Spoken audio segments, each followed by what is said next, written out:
दोस्त पर जान दे देना मुश्किल नहीं, जितना मुश्किल है ऐसे दोस्तों को ढूंढना जिस पर जान दी जा सके। दोस्तों, आज जो मैं कहानी सुनाने जा रहा हूं उसका नाम है दोस्ती का हाथ। जैसे जैसे गर्मी के कारण पानी की मांग बढ़ने लगी तो शांति नगर के पड़ोस वाले गांव के जमींदार ने इनका पानी बंद कर दिया।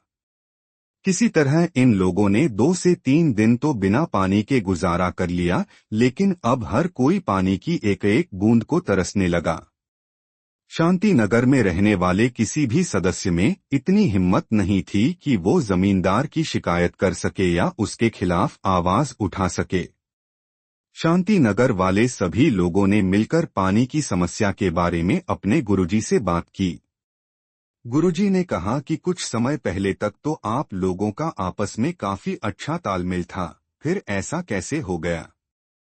शांति नगर के मुखिया ने बताया कि हम तो सदा आपके द्वारा दिखाए हुए मार्ग पर ही चलते आए हैं, लेकिन जमींदार और उसके गांव वाले हर समय लड़ाई झगड़े का बहाना ढूंढते रहते हैं। गुरुजी ने सभी लोगों को हौसला देते हुए कहा कि मैं जमींदार से जाकर इस बारे में बात करूंगा।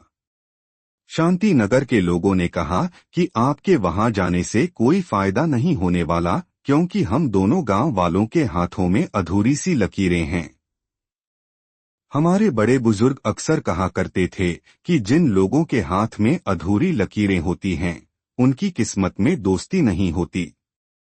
गुरुजी ने कहा, अच्छा दोस्त बनाने के लिए सिर्फ हाथ ही काफी होता है, उसमें लकीरों की जरूरत नहीं होती। जब कभी सच्चे मन से दोस्ती की जाए तो उस दोस्ती में इतनी रोशनी होती है कि हर तरफ का अंधेरा उजाले में तब्दील हो जाता है। एक शरारती लड़के ने कहा, गुरुजी आप एक बार जमींदार से हमारी दोस्ती करवा दो, मैं अपने घर से बल्ब उतारकर उस होल्डर में जमींदार को लटका दूंगा। गुरुजी ने इस युवक को शांत करते हुए कहा कि खुद को हमेशा अपने दिमाग से और दूसरों को दिल से संभालना सीखो। समस्याएं और चिंताएं तो जीवन का एक हिस्सा हैं, ये जीवन में आती जाती रहती हैं। शांति नगर के निवासियों ने गुरुजी से कहा कि आपका अकेले वहां जाना ठीक नहीं है। वो लोग बहुत गुस्से वाले और झगड़ालू किस्म के हैं। गुरुजी ने जवाब दिया कि यदि वो गुस्सा करेंगे तो मैं सोच लूंगा कि ये कितने अच्छे लोग हैं, सिर्फ गुस्सा ही किया है, मुझे हाथ तक नहीं लगाया, परंतु यदि उन्होंने आपकी पिटाई कर दी तो आप क्या करेंगे? गुरुजी ने कहा कि मैं सोचूंगा कि कितने दयालु हैं ये लोग, सिर्फ हाथ से थोड़ी बहुत पिटाई की है, डंडे आदि से नहीं मारा। गुरुजी, यदि उन्होंने डंडा और लाठियों से आपको मारा तो आप अपना बचाव कैसे करेंगे?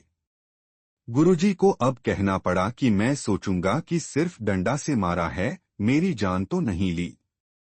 कुछ लोगों ने घबराकर कहा कि वो तो इतने खतरनाक लोग हैं कि हो सकता है वो आपकी जान ही ले लें। अब गुरुजी ने मुस्कुराकर कहा कि फिर तो इस दुख भरी जिंदगी से ही छुटकारा मिल जाएगा।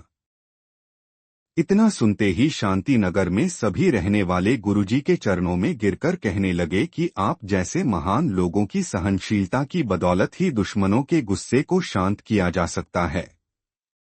गुरुजी ने शांति नगर के सभी लोगों को समझाया कि अच्छे उपदेश का असर झगड़ालू व्यक्ति पर उसी तरह होता है जिस तरह गर्म किया हुआ पानी थोड़ी देर बाद ठंडा हो जाता है।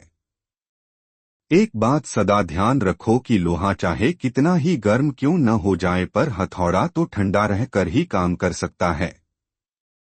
इसलिए इस बात को कभी मत भूलना कि पड़ोसी के साथ दोस्ती की चाहे कुछ भी कीमत अदा करनी पड़े वो कम है, क्योंकि महापुरुषों का मानना है कि सिर्फ समझौते में ही समझदारी है। अच्छे समाज की कल्पना करना अच्छी बात है, परंतु उससे अच्छी बात यह है कि अच्छे समाज के निर्माण के लिए हर किसी की तरफ दोस्ती का हाथ भी बढ़ाया जाए।